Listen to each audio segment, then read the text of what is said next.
Right. అది విశాఖ జిల్లాలో పరిస్థితి. వైసీపీ నాయకులు ఎక్కడైనా దాక్కున్నారా, లేక ఎక్కడికైనా మాయమైపోయారా అనే పరిస్థితి కనబడుతోంది.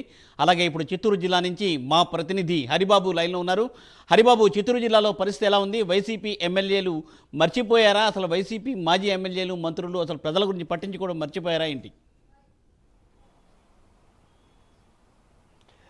మూర్తి, ఏదైతే చిత్తూరు జిల్లాలో ఉమ్మడి చిత్తూరు జిల్లాలో 14 నియోజకవర్గాలు ఉన్నాయి. ఈ 14 నియోజకవర్గాలలో కూటమి ప్రభుత్వం దాదాపు 12 స్థానాలను గెలుచుకున్న నేపథ్యంలో కేవలం పెద్దిరెడ్డి రామచంద్రారెడ్డి, ఆయన తమ్ముడు ద్వారకానాథ్ రెడ్డి మాత్రమే ఎమ్మెల్యేలుగా గెలిచిన పరిస్థితి.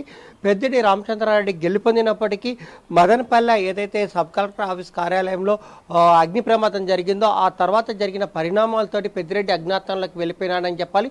ఆయన తమ్ముడు కూడా అజ్ఞాతంలోకి వెళ్ళిపోయినారని చెప్పాలి. ఎందుకంటే పెద్దిరెడ్డి సంబంధించిన వ్యక్తులు ఎప్పుడైనా సరే జిల్లా వ్యాప్తంగా హల్చల్ చేస్తూ వాళ్ళకు కావాల్సిన వ్యాపార సామ్రాజ్యాన్ని సృష్టించుకుంటూ వాళ్ళు భూములు కానీ వాళ్ళకు కావాల్సిన వ్యాపారాల సంస్థలు కానీ ఏదైనా సరే వాళ్ళు అనుకున్నది సాధించుకుంటూ ముందుకెళ్తున్న పరిస్థితులు ఒక్కసారిగా కూటమి ప్రభుత్వం వచ్చిన తర్వాత ఎందుకు జిల్లాకి పెద్ద మనిషిగా ఉన్నటువంటి పెద్దిరెడ్డి రామచంద్రారెడ్డి ఒక్కసారిగా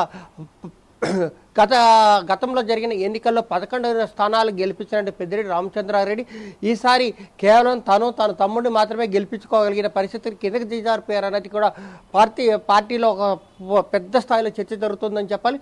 ప్రధానంగా ఏదైతే సత్యవేడ్ నియోజకవర్గంలో వైసీపీలో ఎమ్మెల్యేగా ఉన్నటువంటి ఆదిమూలం పెద్దిరెడ్డి రామచంద్రారెడ్డి తన చేత అక్రమ మైనింగ్ చేపించాడు, ఇసుకను అక్రమంగా తరలించాడు, ఇక్కడ ఉన్న గ్రావెల్ కానీ క్వారీలు కానీ ఏవైనా సరే మొత్తం పెద్దిరెడ్డి మీదనే జరిగి పెద్దిరెడ్డిని నేను అడ్డుకోవడం వల్ల రోడ్లన్నీ దెబ్బతింటున్నాయని చెప్పి తాను అడ్డుకోవడం వల్లే పెద్దిరెడ్డి నా మీద కక్ష కట్టి తనకు పార్టీ టికెట్ రానికుండా చేశాడని చెప్పిన ఆదిమూలం ఆరోపించిన నేపథ్యంలో తెలుగుదేశం ప్రభుత్వం అతన్ని ఆహ్వానించి అతనికి టికెట్ ఇవ్వడంతో అతను కూడా తెలుగుదేశం పార్టీ కూటమి తరఫున గెలవడం జరిగింది.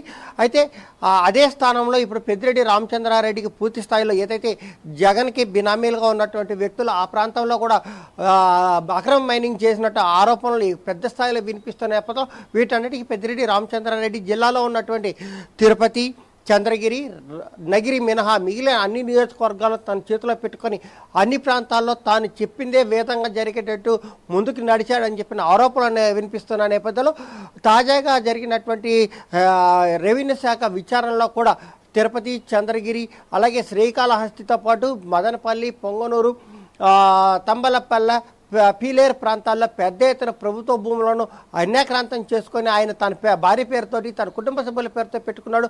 అంచుర వర్గానికి 1000 ఎకరాలు కట్టబెట్టాడని చెప్పిన ఆరోపణలు వస్తున్న నేపథ్యంలో పెద్దిరెడ్డి రామచంద్రారెడ్డి కూడా ముఖం చాటేసినాడని చెప్పాలి. ఎందుకంటే జిల్లాకి పెద్ద మనిషిగా ఉన్న వ్యక్తి కూడా కనీసం రాజశేఖర రెడ్డి వంతర్థం జరిగినా కూడా పొంగనూరు నియోజకవర్గానికి వెళ్ళి రాజశేఖర రెడ్డి విగ్రహానికి పూలమాల వేసి నివాళులు అర్పించలేని ఒక స్థాయికి దిగజారిపోయారు.